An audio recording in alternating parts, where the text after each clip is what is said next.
بسم اللہ الرحمن الرحیم۔ گیان پرکاش شعور تجلیات بند نمبر 18۔ عین عنایت جس پر کرے، نکتہ غیر کا اس سے مرے۔ نکتہ غیر کا جس سے جاوے، وہی عین کا انتر پاوے۔ جس میں نکتہ چھایا رہے، کہوں عین کا انتر لہے۔ جو میں عین عین کر لہوں، کہو غیر پھر کس کو کہوں۔ عین عین ہے سب کے ماہی، عین بنا کوئی دوجا ناہی۔ جب ہم عین عین کر لہا، وحدہ لا شریک اس نے کہا۔ کیا کیا بھرم دھر عین عین، عین تم کہا کرو۔ وہی غین سوں عین ہے، نکتہ بیچ سوں دور کرو۔ آپ کھوئے ہر پائے، جانت ہے سب کو۔ حادی سیانپ دور کر، گھر کھوئے گھر ہو۔ ترجمہ: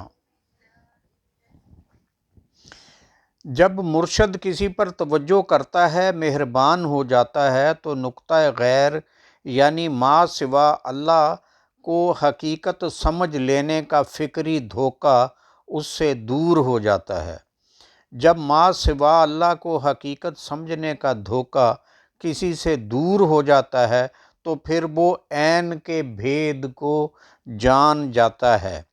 جس شخص میں غیر حق کا تصور چھا جاتا ہے، وہ عین یعنی کائنات میں اسماء و صفات حق تعالیٰ کی کار فرمائی سے بے خبر رہتا ہے۔ اگر میں عین عین یعنی کائنات میں مظاہر اسماء و صفات حق تعالیٰ سے ذات حق کی معرفت پا جاؤں، تو بتاؤ ان مظاہر اسماء و صفات حق سے، جن کا دوسرا نام کائنات ہے، حق تعالیٰ کو الگ کیسے جانوں؟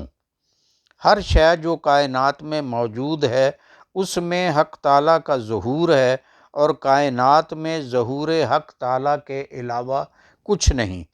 جب ہم نے کائنات کے ذرے ذرے میں مظاہر حق سے حق تعالیٰ کو پہچان لیا، تو حق تعالیٰ نے اعلان فرما دیا کہ وہ یکتا و واحد ہے، جس کا کوئی شریک نہیں۔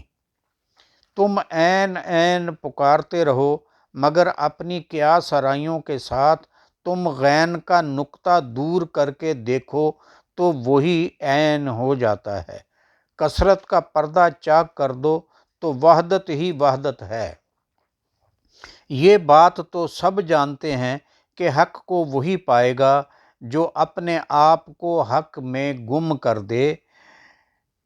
اے برادر، راہ سلوک میں عقل کے گھوڑے مت دوڑاؤ۔ حقیقت یہ ہے کہ جب تک اپنے نفس کا گھر مٹا نہیں دو گے، معرفت حق کا ٹھکانہ نصیب نہ ہوگا۔